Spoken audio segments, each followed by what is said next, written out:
আসসালামু আলাইকুম। কেমন আছেন সবাই? আশা করছি সবাই ভালো আছেন। সকাল সকাল উঠে পড়লাম, আর এত সুন্দর বাইরের ওয়েদার। যদিও বা আমার শীত পছন্দ না, কিন্তু ইদানিং সকালবেলার এই কুয়াশা ঢাকা এলাকা আমার খুব পছন্দ লাগছে। তো এইখানে আমি বাড়ি যাওয়ার আগে এই গোলাপের ডালগুলো মাটিতে লাগিয়ে রেখেছিলাম। কি সুন্দর যে পাতা গজিয়েছে। আর এদিকে আপনাদের ভাইয়া আমাকে 2টা ক্যাপসিকামের গাছ এনে দিয়েছিল। আমি যখন যাই বাড়িতে তখন একদমই ছোট ছিল, এসেই দেখি এত সুন্দর বড় হয়ে গেছে। এদিকে ক্রাশ ক্যান্ডি আমার ভয়েস শুনে তাদের চিল্লানো বেড়ে গেছে, কেন যে এমন করছে জানি না। এখানে পুদিনার গাছগুলো খুব সুন্দর হয়ে গেছে। আর এই যে আর একটা আচ্ছা 3টা হয়েছে এখানে। এবার চুপ হয়ে গেছে, আসলে আমি খেয়ালই করি নাই যে ওদের খাওয়ার শেষ হয়ে গেছে। এই জন্য আমার ভয়েস যখন শুনতে পেরেছে এই জন্য চিল্লাপাল্লা করছিল। খাওয়ার দিয়ে এসেছি, এখন চুপ। আর এই যে এখানে 3টা গাছ লাগিয়েছিলাম এখানে। এগুলো হচ্ছে মরিচের গাছ, মানে মিষ্টি যেই মরিচ হয় মোটা মোটা, ভাত দিয়ে খেতে অনেক মজা লাগে। আর এখানে তো কাটামুটুকের গাছ অনেকটাই সুন্দর হয়েছে, মানে 2টাই বড় হয়ে গেছে। আর বাইরের দিকে আমি এসে দেখি মা পেছনে থেকে বাঁশ মানে একজনকে দিয়ে কাটিয়েছে আর জানালা দিয়ে দিচ্ছে। মানে এটা হচ্ছে আপনার লাউ গাছের জানালা। মানে লাউ গাছ যখন বড় হয় তখন এইভাবে হচ্ছে মাচার মতো করে দিয়েছে। তো লাউ গাছটার পাতা একটু অন্যরকম, আমি বেশিরভাগ দেখেছি গোল টাইপের, আর এটা একটু অন্যরকম।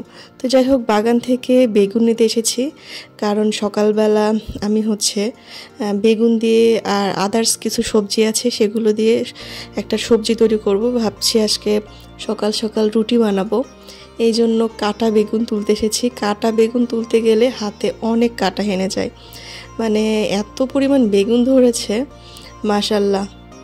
আসলে কি, নিজেদের কাছে যাই থাকুক না কেন সেটা রান্না করে খাওয়ার কিন্তু আলাদাই মজা থাকে।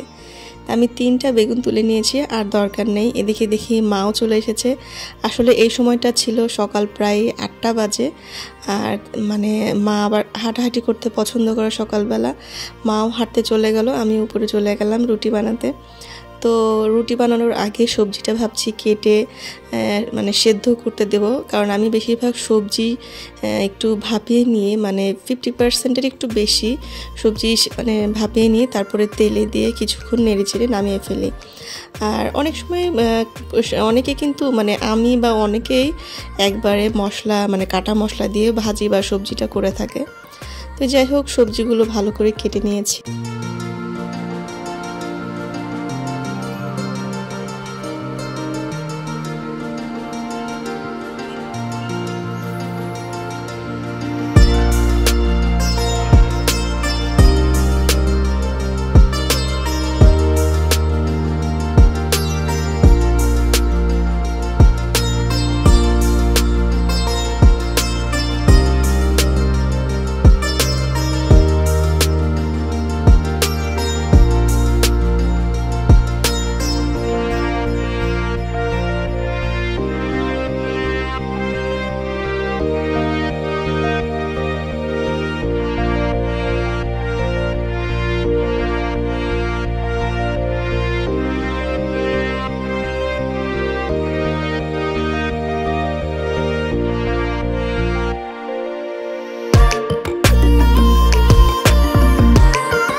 সবজি রুটি সব রান্নাবান্না আমার শেষ। এবার খাওয়া দাওয়ার পালা।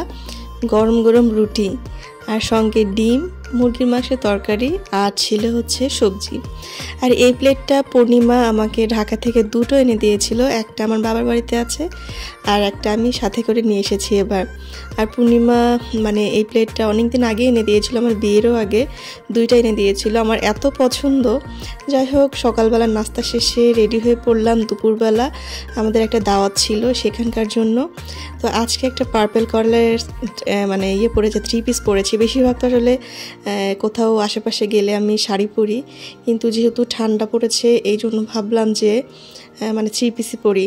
আর আপনাদের ভাইয়া পরেছে পাঞ্জাবি। আসলে এই ব্লগটা ছিল হচ্ছে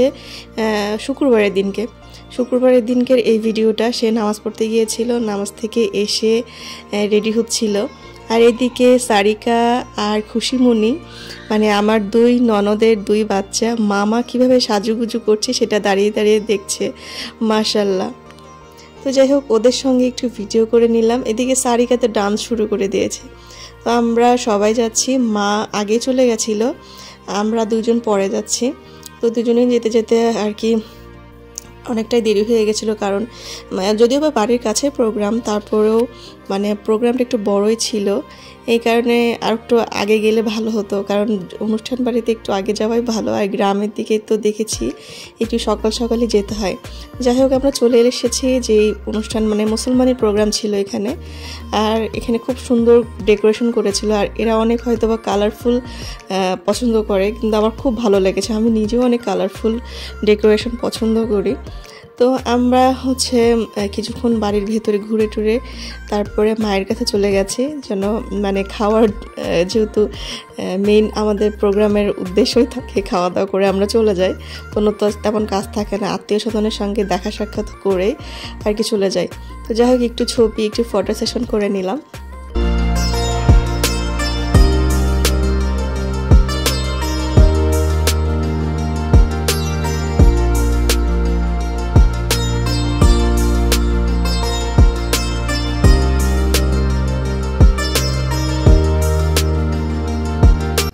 দুঃখের বিষয়, মা আর আমি এসে বসে পড়েছি, কিন্তু আমাদের কোনো সিট ফাঁকা ছিল না। আসলে প্রোগ্রামটা অনেক বড় ছিল, বাট জায়গার স্পেসটা অনেক কম ছিল। তো যাই হোক, আমরা স্পেসটা পেয়ে গেলাম খাওয়ার জন্য, আর খুব সুন্দর হয়েছিল খাবারগুলো। খাওয়া দাওয়া শেষ করে আপনার ভাই আর আমি চলে গেছি নদীর পাড়ে ঘুরতে, কিন্তু একটা ব্যাড নিউজ চলে এসেছিল। আমার ছোট নানা শ্বশুর মানে আমার শাশুড়ি মায়ের ছোট চাচা মারা গেছে, এই জন্য আমরা বেশিক্ষণ আর বাইরে থাকিনি, তাড়াতাড়ি চলে গিয়ে কাপড় চোপড় চেঞ্জ করে আবার সেখানে গিয়েছি। আজকের ভিডিওটা আপনাদের কেমন লেগেছে? সবাই ভালো থাকবেন, আল্লাহ হাফেজ।